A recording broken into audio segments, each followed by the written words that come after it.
Bonjour à tous, nous voici donc pour la troisième partie consacrée aux guerres entre la Macédoine et la République romaine. Donc on va parler aujourd'hui de la troisième guerre macédonienne, donc qui s'est déroulée de 172 à 168 avant notre ère.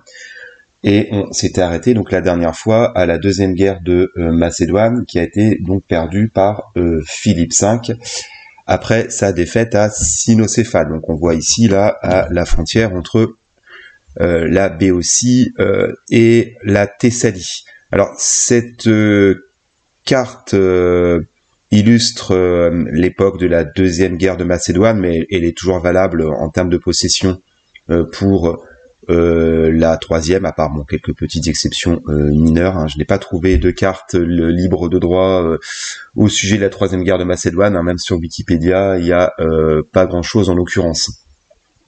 Alors, c'est une guerre qui est très bien connue, grâce surtout à Tite-Live, et ainsi que grâce à Polybe et à Plutarque, notamment à travers sa biographie de Paul Émile, donc le général romain. Donc on comprend bien qu'en fait cette guerre est surtout connue du point de vue des Romains. Donc que ce soit Tite-Live ou Polybe, qui est un grec achéen pro-romain. Donc ça peut poser parfois quelques petits problèmes pour l'historien, parce que on a là que le point de vue romain, et notamment par rapport aux origines de la guerre. Il est clair que tout n'incombe pas à la Macédoine, mais c'est bien aussi Pergame, avec Eumène II, qui a joué un petit peu le rôle d'entremetteur et en tant qu'allié des Romains, et qui a précipité la Grèce dans la guerre. Donc ce conflit se solde par la victoire éclatante des Romains à la bataille de Pydna. On est pas loin d'ici de Dion, dans les plaines de la Macédoine. Les Romains qui ont donc différents alliés, notamment les Pergamiens et les Rhodiens, et cette guerre met fin à l'indépendance de la Macédoine, même s'il y aura un barreau d'honneur, la quatrième guerre, dont on parlera tout à la fin. Donc on avait vu que après Cynocéphale, donc en 196, donc la défaite de Philippe V, qui reste au pouvoir tout de même, mais le royaume de Macédoine perd une grande partie de ses possessions en Grèce, donc en dehors de la Macédoine bien sûr, et notamment aussi en Thessalie.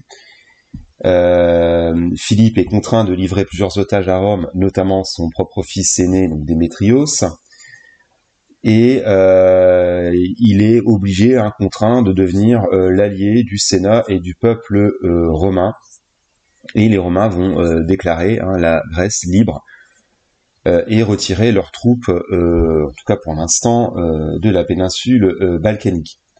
Alors ce qui est intéressant de voir, c'est que Philippe donc va respecter en fait son alliance contrainte avec les Romains, puisqu'il va entrer en guerre contre Antiochos III, donc le souverain séleucide, lors de la guerre antiochique, donc de 192 à 188.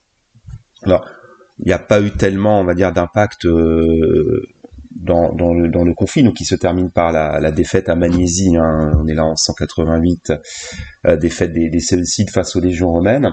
Mais en tout cas, le vieux roi Philippe s'estime lésé par la paix imposée par les Romains. Il estime qu'il n'a pas eu assez de récompenses eu égard à son intervention auprès des Romains.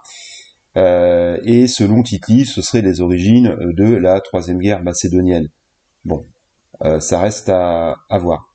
Alors, on avait également vu qu'il avait, je parle de Philippe, œuvré un relèvement de son royaume après donc la défaite contre les Romains. Il a réorganisé l'armée, reconstitué les finances, et il prépare en germe, on va dire, la revanche.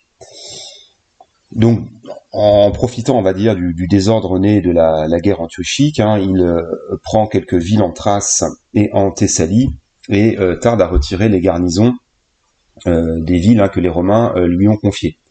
Et donc de nombreux ambassadeurs viennent se plaindre auprès des Romains, et finalement c'est Eumène II qui va intervenir auprès des Romains pour faire en sorte que les Antigonides quittent les places fortes qu'ils ont occupées. Alors Philippe se venge sur la cité de Maronée, donc en 184, et il ordonne le massacre de tous ses habitants, ce qui lui vaut une convocation à Rome qu'il ne va pas honorer.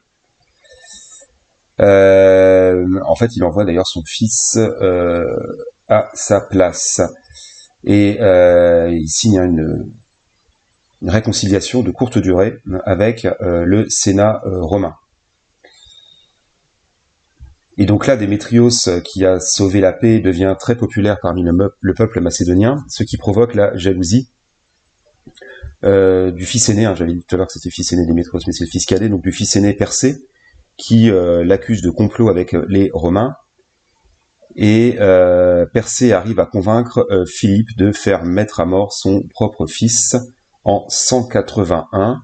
Et 2 ans plus tard, Philippe meurt de vieillesse, on dira, et Persée s'empare du trône en assassinant d'autres prétendants. Et donc Persée, quand même assez habile pour envoyer tout de suite des ambassadeurs à Rome pour renouveler l'alliance contractée avec son père. Et il tente également de se rapprocher de la Ligue achéenne, et il conclut un traité d'alliance aussi avec la Ligue béotienne. Alors, sauf qu'il y a un traité, donc les clauses de 197, qui interdisent aux Macédoniens toute intervention en Grèce. Et donc cette politique, on dirait, diplomatique, commence à inquiéter le Sénat romain, qui envoie donc des ambassades en Grèce, mais ces ambassades n'ont pas l'occasion de rencontrer le roi.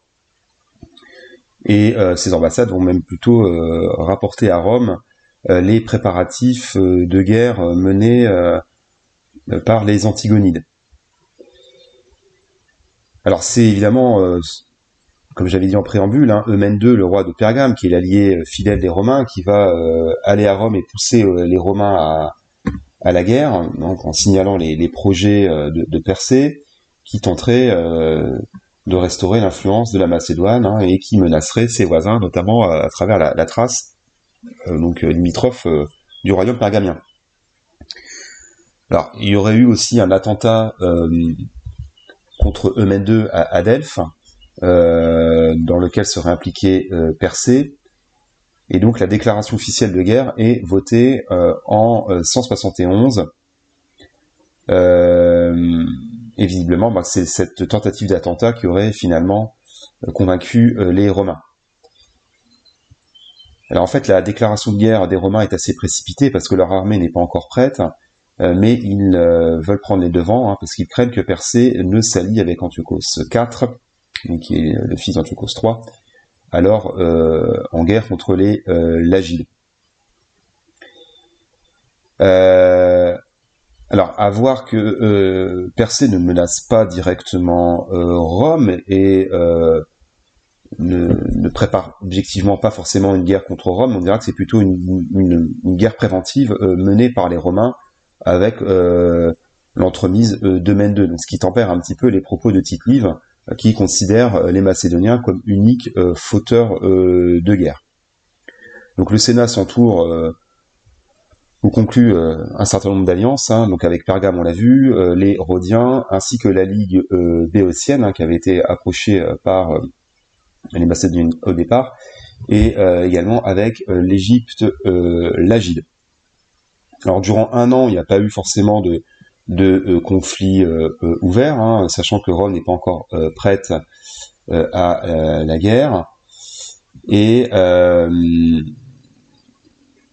les Romains finissent par envoyer 2 légions, composées donc de 6000 citoyens, auxquels il faut ajouter 16 000 alliés et 1700 cavaliers.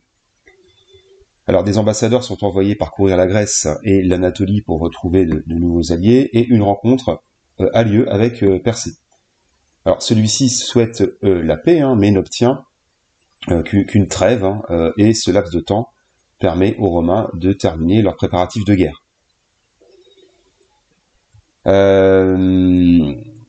Et donc finalement, les Romains traversent l'Adriatique et établissent leur camp en Illyrie, hein, donc le protectorat autour d'Apollonie, hein, le protectorat romain.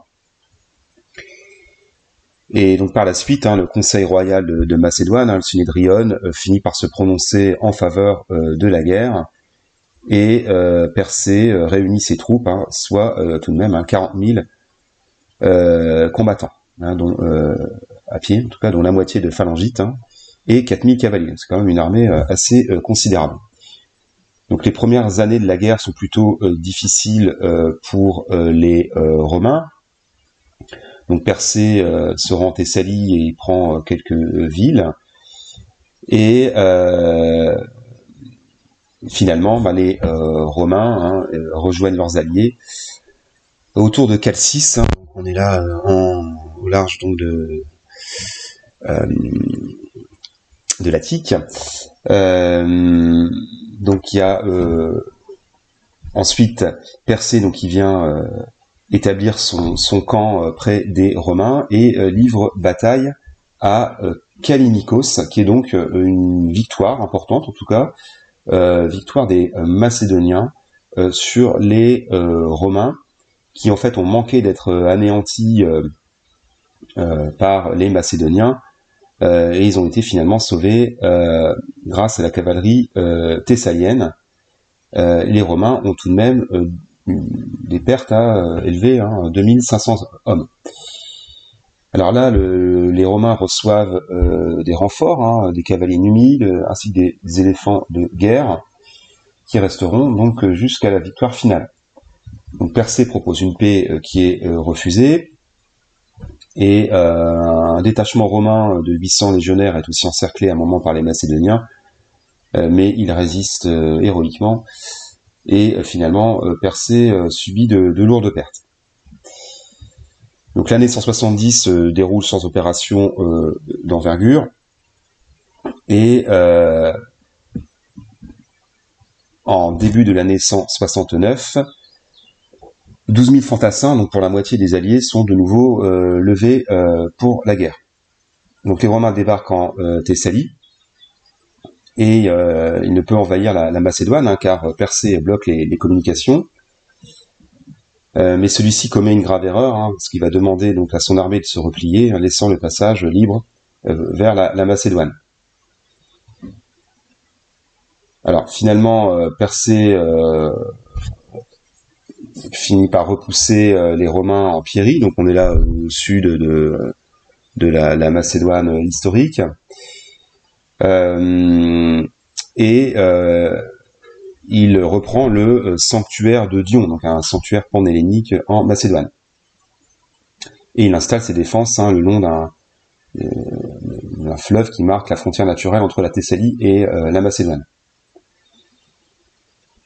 Et donc là, en 169, les Romains, leurs alliés, commencent à douter de la victoire. Donc là, les puissances hellénistiques cherchent un compromis afin de mettre fin au conflit.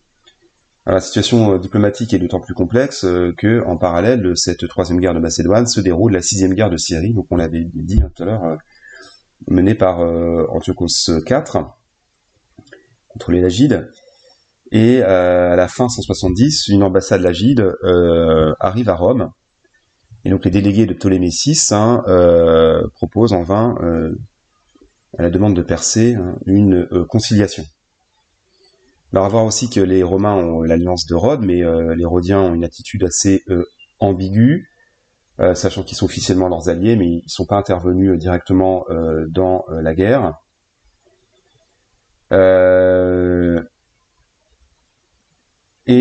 Finalement, Persée aussi arrive à s'allier avec un roi d'Illyrie qui s'appelle Genthios. Et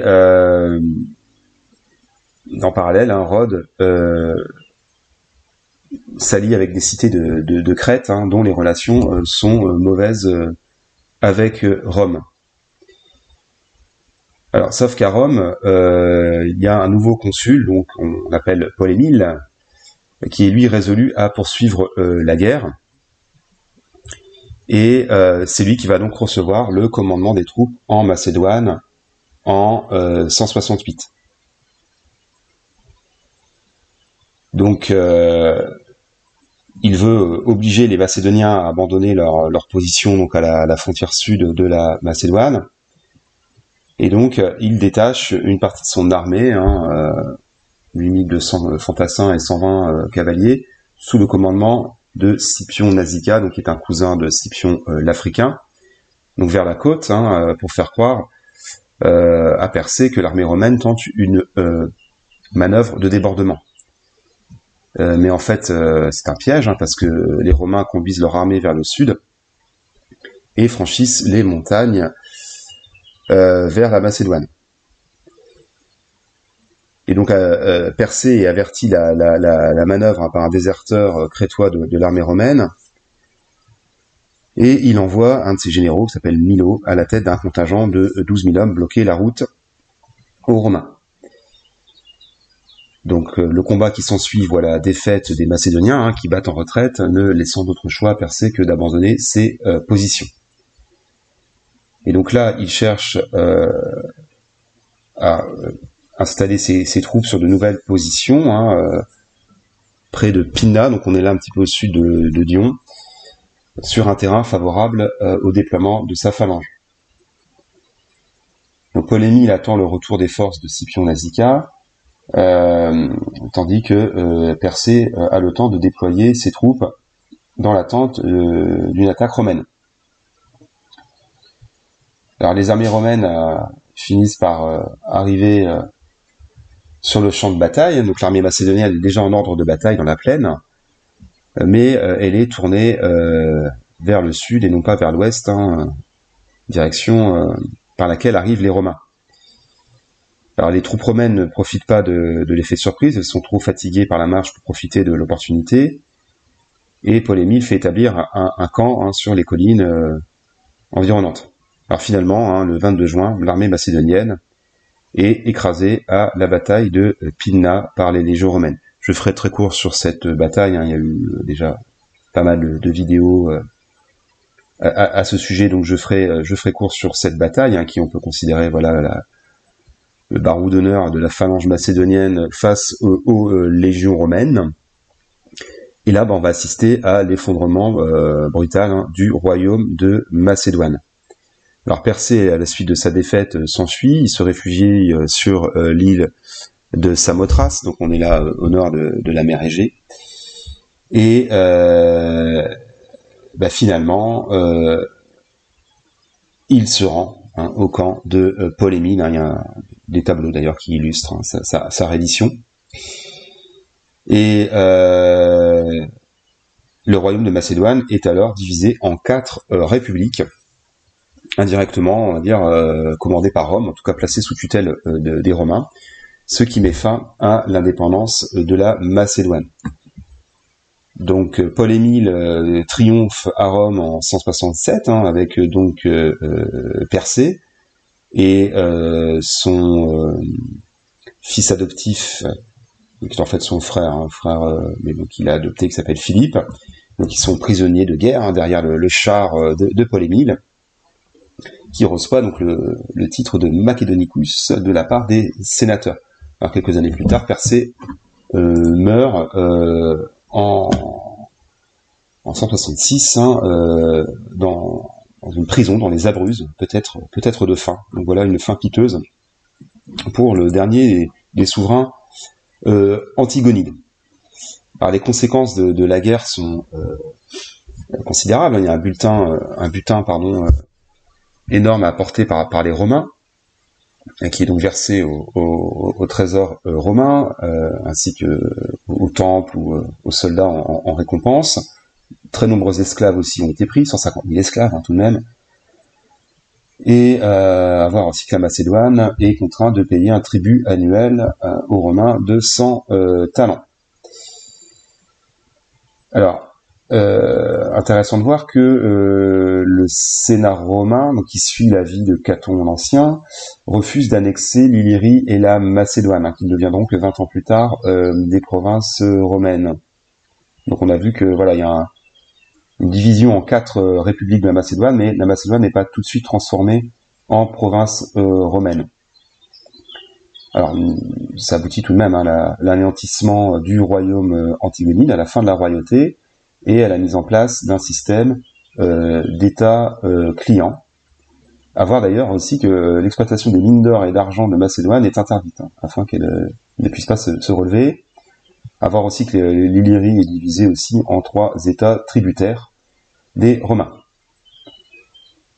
Alors à voir aussi que Paul-Émile va rétablir l'ordre en Grèce en sanctionnant les alliés de Persée. La Ligue achéenne donc est contrainte de livrer 1000 otages, dont le stratège et futur historien Polybe, qui est envoyé à Rome et qui va rédiger bien sûr son histoire favorable aux Romains, mais enfin intéressant de noter que Polybe a été on va dire livré en otage à cette occasion-là. Alors à voir qu'Athènes est elle récompensée et qu'elle va recevoir comme colonie l'île de Délos, qui est déclarée donc port franc et qui va devenir donc la nouvelle plateforme commerciale entre l'Orient hellénistique et l'Orient romain. Et ça va précipiter le déclin de Rhodes, qui est puni d'avoir relâché son alliance avec les Romains.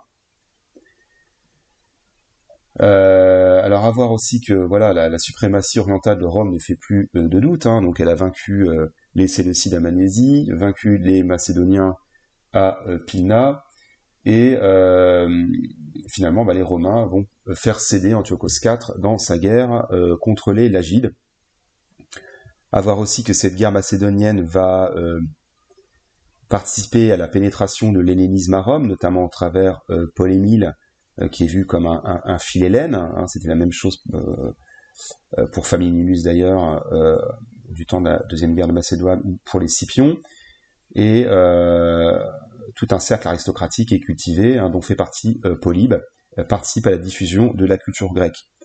Et donc cette diffusion est telle que même le conservateur Caton l'Ancien se met à apprendre le grec. Alors, pour la suite de cette vidéo, nous allons donc conclure rapidement sur la 4e guerre de Macédoine, donc qui a lieu 20 ans plus tard, où en fait elle est causée par l'usurpation du trône de Macédoine par un dénommé Andriskos, qui revendique sa parenté avec Persée. Et donc en 149, donc il est vu comme on va dire un bâtard de Persée, il est réfugié à la cour des Séleucides, et il finit donc par se rendre en Thrace avant de retourner en Macédoine à la tête d'une armée fort du soutien d'une partie de l'aristocratie macédonienne. Donc il finit par se faire proclamer roi de Macédoine et entend libérer la région de la domination romaine.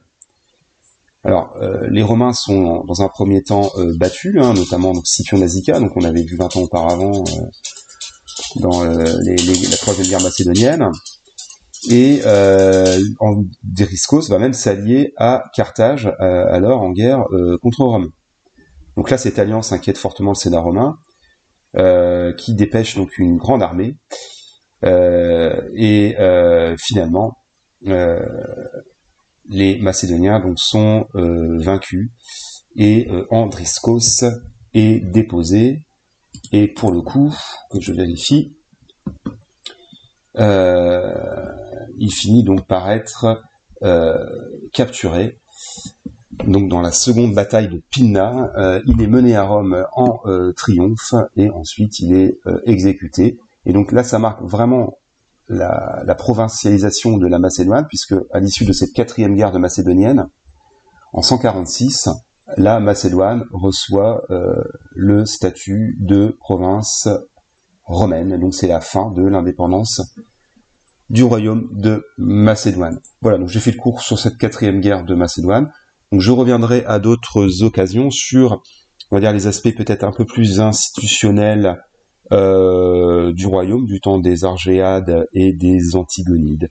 Voilà, j'espère que ça vous a intéressé, que j'ai été clair, parce que c'est vrai que parfois les événements sont un petit peu complexes, notamment tous les retournements d'alliance ou les mouvements de troupes. Voilà, pour le coup, petit topo sur la Macédoine terminé. Donc je vous dis à bientôt. Merci.